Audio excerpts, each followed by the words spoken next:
Salut Florent. Tu peux te présenter rapidement, mais juste avant, tu as participé à la formation pilote d'Agile for Enterprise. J'ai hâte d'entendre ce que tu en as pensé et les retours que ça t'inspire. Est-ce que tu peux te présenter rapidement? Ouais, bonjour Laurent et bonjour à ceux qui verront cette vidéo. Donc moi je m'appelle Florent Loton et je suis coach agile depuis pas mal d'années maintenant et on avait pas mal réfléchi avec Jérôme Carfenton aussi sur cette notion d'entreprise agile. Donc effectivement tous les travaux que tu as faits étaient hyper intéressants enfin moi déjà pour reprendre un peu de hauteur sur ce sujet-là parce qu'on avait réfléchi à ça quand même il y a plusieurs années en arrière et puis voilà on avait sorti le livre et puis après rien de spécial. On n'avait pas continué les travaux là-dessus, on s'était un peu laissé porter par l'histoire de l'agilité.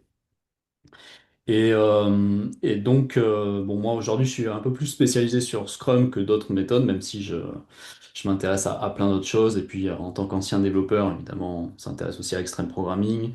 Quand on devient entrepreneur, on commence à s'intéresser aussi à la partie produit pure, stratégie produit, notamment pour nos formations et tout ça. Donc voilà, moi je trouve que ça arrivait à point nommé en fait ces travaux que tu as commencé à faire. Donc c'est pour ça que j'ai apprécié aussi de pouvoir travailler avec toi un peu en amont de cette formation. Et du coup, cette formation, moi, je pense déjà, on a tous eu, je trouve, je sais pas si tu as eu la même lecture du truc, parce que bon, on a forcément tous un point de vue différent, mais à chaud, je crois qu'on était tous déjà dans l'après. C'est-à-dire, on était tous à se dire, ouais, là, on tient un truc, et du coup, c'est quoi la suite, et comment on va s'organiser. Donc ça, déjà, en soi, je trouve que c'est un signal très positif sur le fait que, oui, ça vaut le coup de mettre de l'énergie là-dessus, déjà.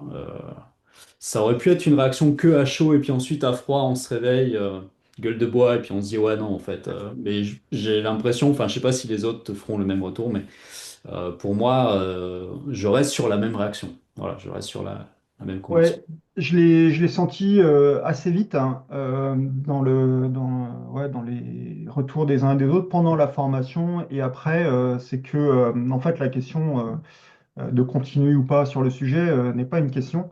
Hmm. C'est plutôt comment le faire et puis dégager du temps évidemment pour y arriver et s'organiser. Mais le sujet, euh, je pense que tout le monde a accroché.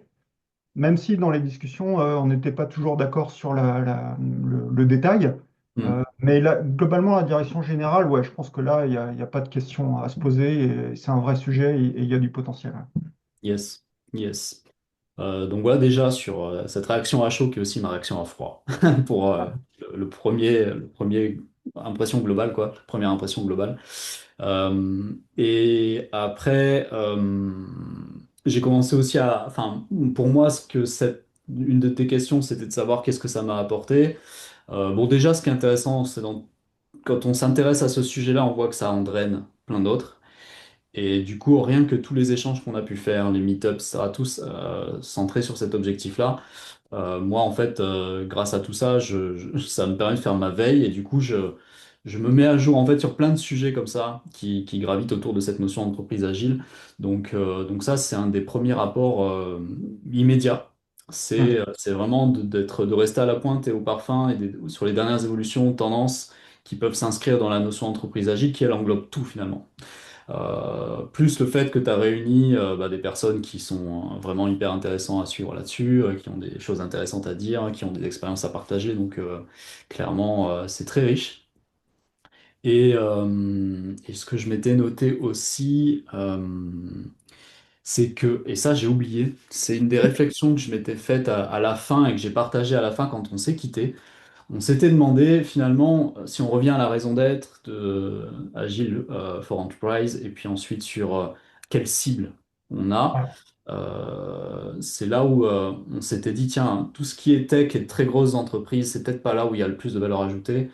Et je crois que, bon, toi, de base, tu raisonnais plutôt PME. Est-ce que Ouais. on profite pour te redemander de confirmer ça et savoir si toi, tu te souviens de cette discussion qu'on a eue tous ensemble à la fin en 1 minute sur, tiens, c'est plutôt ça la cible, et est-ce que tu t'en souviens ou pas?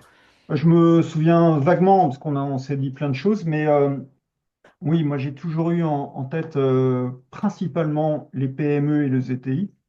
Parce que les toutes petites structures sont, on va dire, agiles naturellement, nativement, en tout cas les Mhm. nouvelles petites structures, et puis les grandes entreprises le sont moins.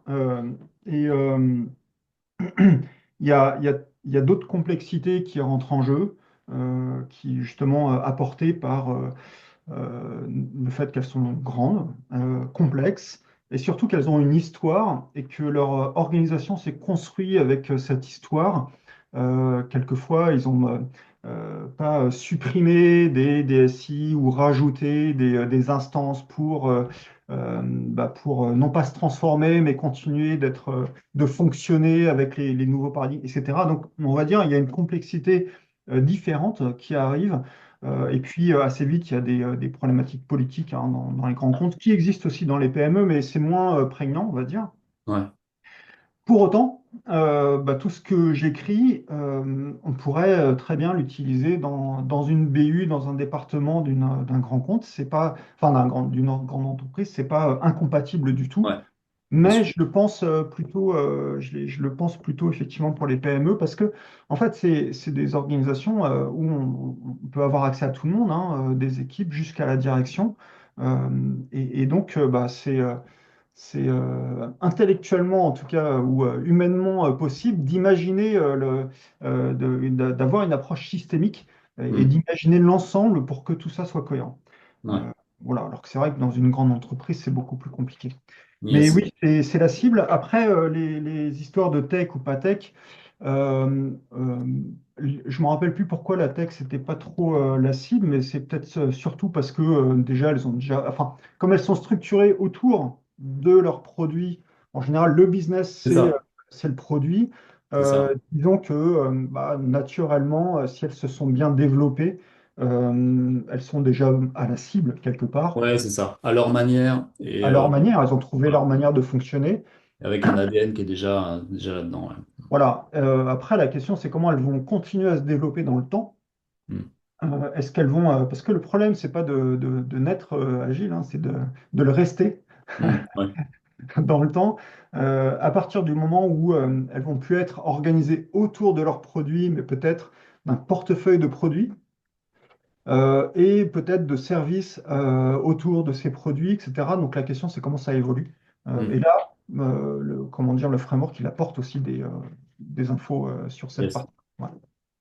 Ouais, bah voilà, ça clarifie cette interrogation que j'avais au passage. Mais si je reviens à la question que tu m'as posée, effectivement, moi, ce qui m'a aussi intéressé et qui a complété complètement le travail qu'on avait commencé à faire avec Jérôme, c'est enfin, je te l'ai déjà dit, mais c'est intéressant de reprendre un peu certains points comme ça, c'est que cette déconstruction que tu as faite du fonctionnement de l'entreprise, en passant par toutes les phases par lesquelles elle passe, sur la partie exploration, la partie, bon, j'ai pas les bons termes, mais les quatre E, en gros. Ouais, Voilà. expansion, exploitation et exclusion. Ouais. Voilà. Euh, Ça, c'est vraiment un point de vue que j'avais jamais pensé à prendre et qui, du coup, effectivement, en fonction de chaque phase, on peut avoir des réponses différentes et ce côté protéiforme de l'agilité prend tout son sens, tout en étant, du coup, sur cette conclusion qu'il n'y a pas d'agilité unique, évidemment, de modèle unique pour une entreprise. Donc c'est un des exemples sur lesquels cette déconstruction m'a amené à prendre conscience de ça. Donc c'est ça qui a complété un peu les pièces du puzzle pour moi dans mon esprit grâce à cette formation et puis ce que j'avais lu de tes travaux avant. Donc ça, clairement, c'est très intéressant. Et après, voilà, c'est là où j'ai encore cette réflexion de... J'ai pas encore assez creusé Scrum at Scale dont je t'ai parlé à plusieurs reprises et tu m'as encouragé évidemment à partager tout ce que j'avais déjà pu un peu capter. Mais voilà, Scrum at Scale a une approche un peu différenciante, voire très différenciante de Safe et pourrait avoir un caractère beaucoup plus protéiforme que Safe ou en tout cas dans l'approche. Et je me demandais à quel point ça pouvait justement répondre à ces quatre E sur chacune des phases et sur l'aspect aussi conduite du changement. Il y a toute une structure, une stratégie de conduite du changement intégrée dans Scrum Master que je trouve intéressante. Mais là, voilà, c'est que des réflexions comme ça qui sont revenues en surface suite à la formation et qui sont juste exploratoires pour le moment. Bon, l'holacratie, j'ai un peu plus d'expérience là-dessus et c'est là où je voyais ça comme un modèle un des modèles les plus aboutis pour agir à l'échelle d'une entreprise, n'importe quelle échelle et dans n'importe quel secteur, contexte, etc. Mm. Mais j'ai aussi pu voir, pour l'avoir pratiqué dans la règle de l'art avec Opera Partner, pas Opera Partner, avec Ils ont renommé leur boîte IGI Partner, qui est devenue autre chose. On voit à quel point c'est une rupture très très forte. Ouais. Et on voit bien à quel point c'est vraiment pas fait pour tout le monde. Du coup, c'est pour ça que pareil, ça, je pense qu'effectivement, Agile for Enterprise, on est sur quelque chose qui est plus accessible déjà pour le public coach agile aussi bien que direction. Mm. T'en parlais au début, voilà, ça doit s'adresser aussi bien aux directions qu'aux coachs agile. Euh, je sais plus quel autre aspect j'avais en tête qui fait que ouais, c'est plus facile à appréhender parce qu'on est sur des choses beaucoup plus connues pour ce qui est des agilistes en tout cas. Ouais, Même et si puis, on peut dire que le Acracy c'est de l'agilité, enfin, bon, les créateurs sont des agilistes à l'origine, mais on est quand même sur quelque chose qui est, je trouve, plus costaud quoi. ouais, alors après, l'holacratie, si ma mémoire ne me joue pas des tours, s'appuie sur la sociocratie, qui est beaucoup plus ancien. Tout à fait. Donc, mais c'est un modèle, moi je le vois comme un modèle organisationnel compatible avec l'agilité, et c'est une implémentation possible d'une entreprise, d'une organisation agile. Mhm. C'est pas la seule, mais effectivement, elle marche dans certains cas, pas tous. Mhm. Et encore une fois, l'idée c'est d'être plus subtil euh, d'être plus un architecte ou urbaniste, je ne sais pas, de l'organisation et de se dire, ouais, là, dans cette partie-là, c'est adapté, mais on va pas dupliquer ou, comment dire, déployer uniformément tout ça. Yes. Ouais, Euh, tout à fait. et parce que ça fonctionne pas comme ça. Bah, je vais revenir sur quelques points parce que c'est assez intéressant. Tu parlais justement des 4 E. Cette idée, elle n'est pas nouvelle, hein. Donc, pour faire simple, ça vient d'abord enfin, comment j'ai construit ça, ça vient d'abord du paradoxe de l'exploitation et de l'exploration, où une entreprise doit aujourd'hui aborder un petit peu les deux. Elle ne peut pas Mhm. se contenter d'exploiter ses actifs, il faut qu'elle prépare la suite. Ouais. Les grands cabinets consultants ont été plus loin avec le modèle des trois horizons qui dit bah voilà, faut à la fois faut avoir un portefeuille finalement qui nous projette sur le long terme, le moyen terme, le court terme. C'est pas dit comme ça, mais ça peut revenir à ça. Mhm. Que c'est des horizons d'investissement. Donc la question c'est à quel moment on va avoir une rentabilité et quelle certitude ou incertitude on va avoir cette rentabilité.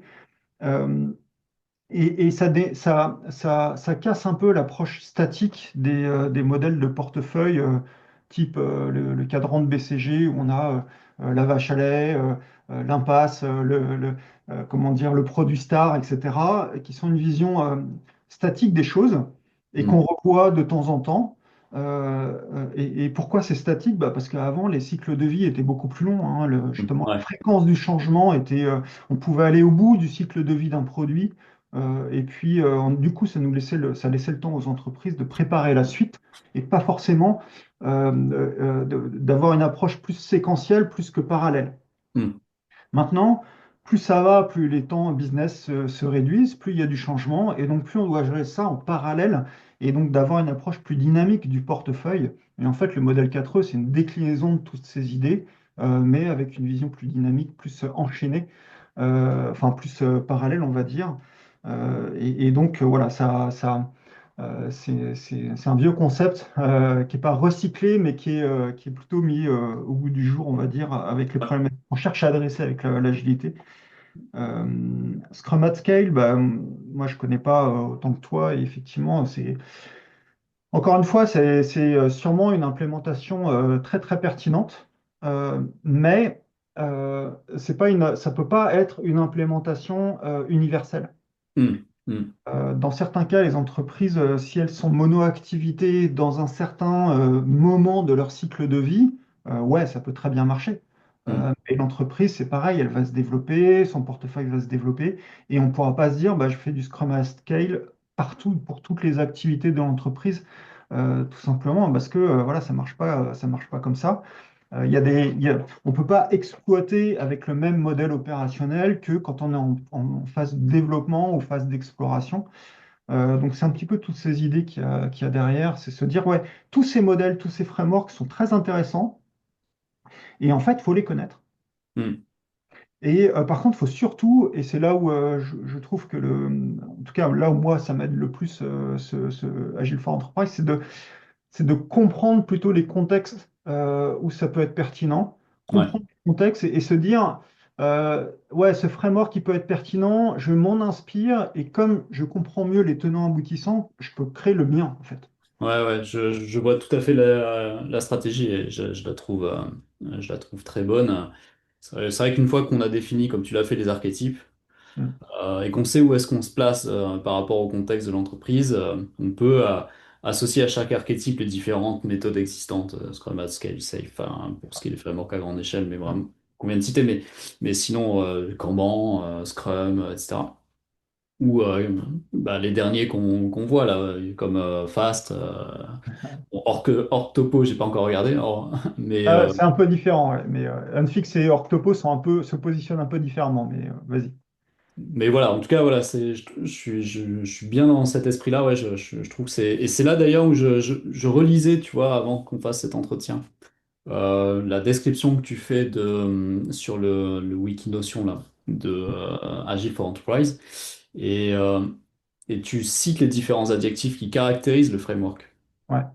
Et c'est là où je me disais, est-ce que. Alors, il y en a déjà pas mal, hein. Il y en a déjà pas mal. Donc, sans aller dans la surenchère, je me suis demandé s'il fallait justement préciser que c'était un framework ouvert, en fait. Une des caractéristiques, c'est ça, c'est que c'est un framework ouvert aux autres frameworks, finalement, ou aux autres Ouais. méthodes. Et donc, ce côté ouvert, je pense que c'est quelque chose qui mérite d'être peut-être euh, mis en évidence dans la description de ce framework. Tout comme, bon, tu l'as pas explicitement dit, mais tu as mis le logo un peu partout, le côté open source. Ouais. Euh, et c'est là où je fais le lien avec Scrum à nouveau, c'est ce côté ouvert d'un framework par nature, et puis ce côté open source, c'est ces deux éléments sans doute qui peuvent faciliter bah, le fait qu'on en parle et ça se diffuse, etc., quoi. Mhm. Une réflexion que je m'étais faite en relisant cette page-là de Notion. Mais ouais, je suis complètement aligné là-dessus. Tu vois, ce que j'ai pas encore vérifié, par exemple, ça je peux le vérifier à plus court terme, c'est je me souviens plus si j'ai pas lu dans Scrum at Scale le fait que c'était ouvert aussi à des approches en mode flux plutôt que Scrum pur dans certaines situations, type Kanban par exemple, voire carrément, ça je suis sûr de l'avoir lu, ce côté recomposition dynamique des équipes en fonction de la situation. Et non pas rester sur ce principe d'équipe stable dont on a parlé, c'est dans la Ah ouais. formation. Mhm. Ça, je suis sûr que ça y est déjà, ce côté recomposition, reteaming qu'il y a dans Scrum at Scale. Maintenant, effectivement, ça reste sans doute très orienté Scrum. On le voit dans les rôles de Scrum qu'on met à l'échelle avec Scrum à Scale, etc. Mais je me demandais justement à quel point ça pouvait couvrir de différents contextes en entreprise. Et donc ça m'intéresse, donc je creuserai à un moment donné, c'est sûr. Peut-être sur le second semestre, du coup, puisque le premier Mhm. était bien axé sur déjà arriver à nous donner les moyens de continuer un peu sur la recherche, la veille là-dessus, quoi. Ouais. Alors, il y a deux, bah, je vais revenir encore sur les deux points. Le fait qu'il soit ouvert, effectivement, je l'ai pensé comme ça dès le début parce qu'en fait, je voulais pas rentrer dans la complexité d'un framework tactique à l'échelle. Voilà. Euh, Hmm.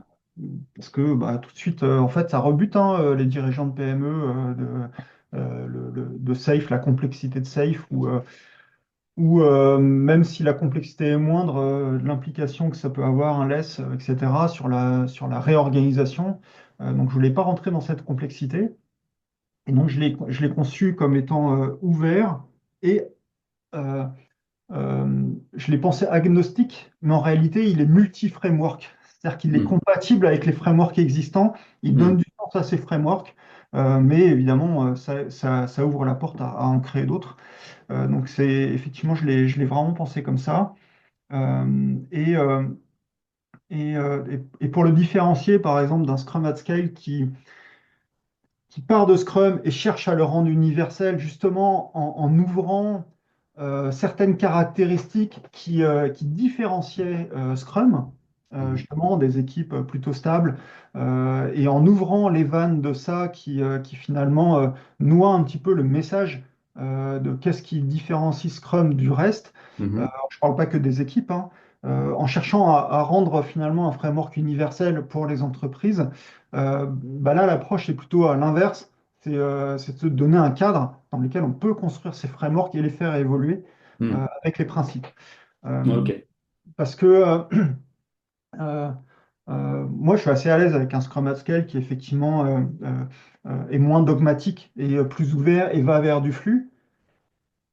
Maintenant, la question, c'est dans quel contexte je mets du flux, dans quel contexte je mets du Scrum. Là, le framework, il va dire c'est possible. Il va pas forcément donner les contextes Ouais. Et on l'a vu, hein, nous, en tant que coach agile, effectivement, quand on accompagne les équipes, quand on accompagnait les équipes, la question se posait toujours entre pur Scrum, du Scrumban avec un mélange de Kanban et de Scrum, voire du Kanban mais en gardant l'équipe Scrum. Euh, Mhm. et, et on se disait, bah, en fait, euh, comment choisir? En dehors finalement du contexte de l'entreprise, c'était se dire bah, finalement c'est la part de travail en flux qui est non priorisable par rapport à la part de travail priorisable, planifiable, plutôt Mhm. planifiable à l'échelle d'un sprint ou d'une version et se dire bah, si c'est 5-10% de flux, bah, finalement on est plutôt en Scrum. À partir du moment où on arrive à 30-40% de flux, on est plutôt dans du Kanban et entre, c'est les deux. Ouais. Je dirais, c'était ce genre d'approche. Ok, donc ça veut dire que c'est l'équipe qui le choisit par rapport à la manière dont elle travaille, ça c'est très bien. Mais là, le regard d'Agile for Enterprise dit, ouais, peut-être, mais derrière, si on travaille comme ça, si on est dans ce contexte, c'est parce on est sur telle stratégie. Et en fait, si on voulait être cohérent, ça serait plutôt travailler comme ça ou comme ça avec telle méthode. Donc, Ouais. en fait, ça permet d'avoir un alignement plus fort de la direction aux équipes plutôt que se dire voilà le cadre, et puis après les équipes vous choisissez. Comme dit Safe en fait, il dit bah, peu importe si c'est Scrum, Kanban ou XP, Ouais, ouais, ouais. à vous de trouver la meilleure méthode. Pourquoi pas? Mais moi je pense que l'alignement va plus loin. Mais Ouais, en fait, c'est ça une des réflexions que je m'étais faite, tu vois, quand je réfléchissais un peu au bilan de cette formation qu'on a faite ouais. ensemble. Bon, j'ai cité certains aspects déjà, mais un autre, j'ai pas la formulation comme ça, la plus fluide. Mais ce qui m'est venu à l'esprit, c'est le côté faire les choses en conscience. C'est-à-dire que Hmm. quand tu as pris conscience de ces histoires de quatre, des archétypes, etc., tu peux plus facilement, en conscience, Ouais. mettre en place les bonnes choses, en fait. Là où on le ferait de façon un peu plus instinctive ou empirique à la limite, empirique, mais là je trouve que on peut faire les choses vraiment en conscience et avec la connaissance ben, des contraintes que peut avoir une entreprise tout simplement. Et c'est ça que t'as très bien remis à sa place en fait pour qu'on puisse après réfléchir ben, voilà, en conscience sur les solutions de façon pragmatique quoi, qui vont être adaptées. Donc ce côté en conscience, pour moi, c'est un des gros apports aussi de... Tout à fait. C'était l'idée parce que moi, il y avait, quand on regarde les tendances de l'agilité aujourd'hui, hein, bon, on est passé du projet au produit, très bien. On est passé d'un modèle organisation de projet à un modèle organisation de produit, avec une culture projet vers la culture produit. Tout Mm, ça, c'est très bien, ça peut être très cohérent. La question que j'ai toujours eu envie de poser, c'est pourquoi vous avez fait ce choix? mm, Pourquoi vous avez fait le choix d'une organisation produit et est-ce que c'est cohérent avec votre stratégie? mm. Quand on creuse, en fait, quelquefois ça l'est. Bah, c'est top et c'est là où ça marche, hein. Et là, il n'y a pas Ouais. de raison qu'il y ait de problème. Euh, Par contre, quand ça l'est pas, les raisons, c'est pour faire comme les autres. Euh, Mm, c'est pour que je sois plus attractif en tant que marque employeur, mm. que ce ne soit pas un frein à l'embauche quelque part. Ouais. Enfin, c'est pour d'autres raisons. Mm. Et là, ça marche pas bien, quoi. Ça Ouais. marche pas bien parce que tu as un désalignement entre la stratégie, donc l'exécution de la stratégie, et puis la manière dont on est organisé. Et effectivement, le faire en conscience, c'est bien l'idée. C'est bien de tout déconstruire pour comprendre les implications de nos choix pour faire les meilleurs choix et proposer notre modèle opératoire. Euh, et surtout le faire. en l'intégrant dans l'entreprise et pas en imposant l'agilité à l'entreprise, mais plutôt que l'entreprise se serve des principes d'agilité pour construire la meilleure organisation aussi. Hmm. C'est ça un des apports. Qu'est-ce qui te manque dans ce framework pour que tu l'inclues dans ta boîte à outils pardon, de coach agile? Bah, je pense déjà, il faudrait qu'on aille au bout de la formation, qu'on n'a pas terminé, et que je revienne aussi sur mes notes et notamment les activités pratiques, les outils par exemple que tu fournis avec Pact, Act, etc. Il faut vraiment que je me les remette en tête exactement dans la même démarche que quand j'ai travaillé euh, je me suis appuyé sur ton travail sur les OKR, c'est exactement la même chose. Donc pour moi, il y a déjà pas mal d'éléments que tu as mis à notre disposition, qui en l'état peuvent déjà permettre d'y voir un peu plus clair. Mais c'est encore trop frais dans ma tête pour pouvoir me l'approprier là immédiatement. J'ai besoin me le remettre en tête, de me refamiliariser avec les exercices pour ensuite me sentir à l'aise dans une situation que je peux rencontrer. Là, justement, ça tombait pile au même moment. Juste après, enfin, la formation est tombée entre deux interventions sur site à Clermont-Ferrand, là, d'une entreprise que j'accompagne. Pour le moment, juste au stade de la formation, à la gestion de produits, à la culture produit, etc. Donc ils en sont qu'au début, et puis c'est une PME, donc c'est sur la taille humaine, c'est une vingtaine de personnes, donc je trouve que c'est un contexte vraiment, moi, sur lequel je m'éclate le plus, parce que on sent qu'on peut avoir de l'impact, voilà, on n'est pas noyé dans la masse. Bon, il y a plein d'autres facteurs qui entrent en jeu avant que ça aille plus loin, même, dont un peu de politique quand même, même hein, sur 20 personnes. Euh, et du coup, voilà, c'est là où je me suis dit, si jamais j'ai suffisamment avancé sur la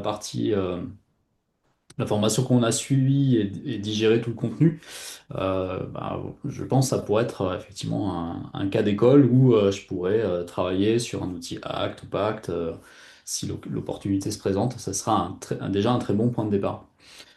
Déjà, ce que j'ai mis immédiatement en tête des décideurs, c'était vraiment ce côté des 4 E et de pas sous-estimer notamment l'exclusion, puisque eux, ils ont déjà un historique assez riche, Ouais. Mm. et ils ont un portefeuille produit dans lequel il y a des choses qui certainement les asphyxient, alors qu'ils devraient, pour certains, être enterrés, sans doute, tu vois.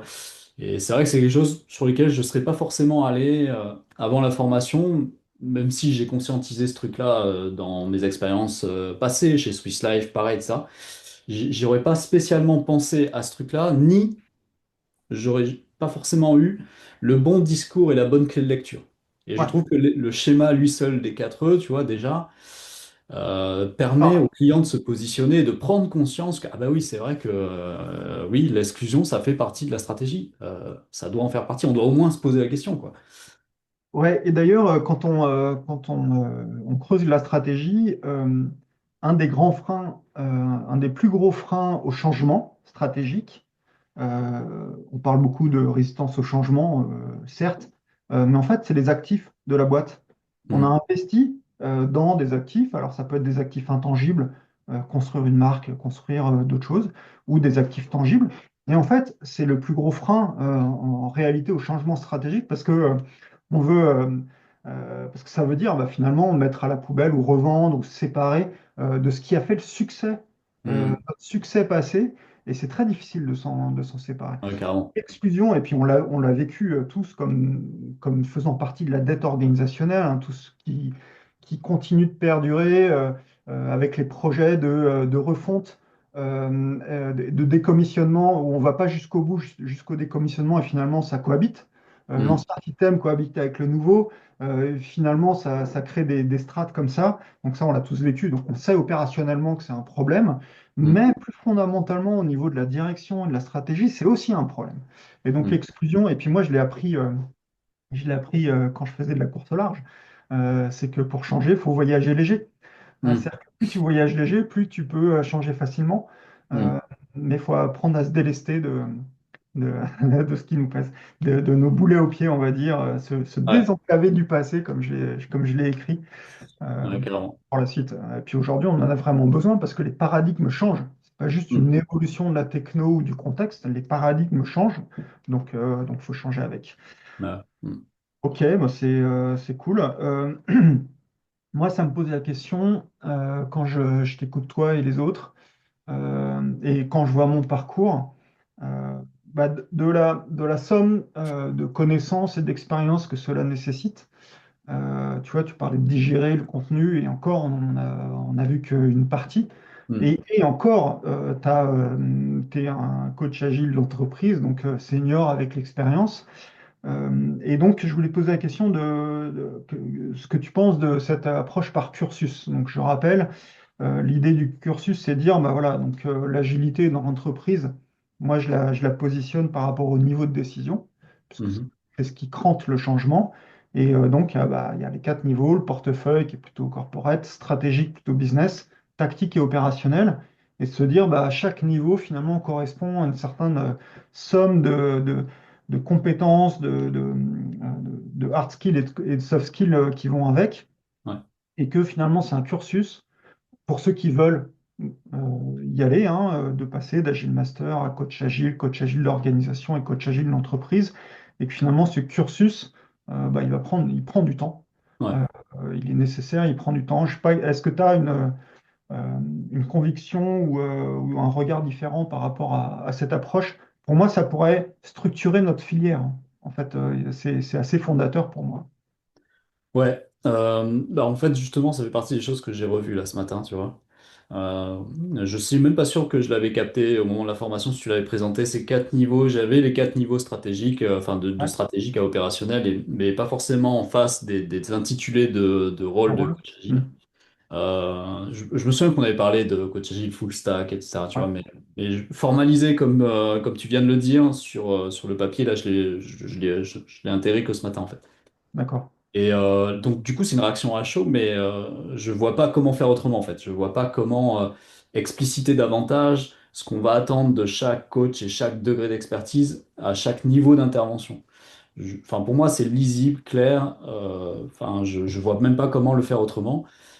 Et je trouve que ça répond à une problématique à laquelle on a voulu s'attaquer avec Jérôme l'an dernier. On a présenté ça. Enfin, Jérôme n'avait pas pu venir, mais je l'avais présenté à l'Agile Tour Rennes où on voulait remettre un peu à plat et expliciter le métier de coach agile parce que on voit que c'est devenu tellement flou que ça peut être interprété de plein de façons différentes, tout comme le terme agile l'est, à l'appareil pour coach, et puis coach ça veut dire quoi, enfin, Hmm.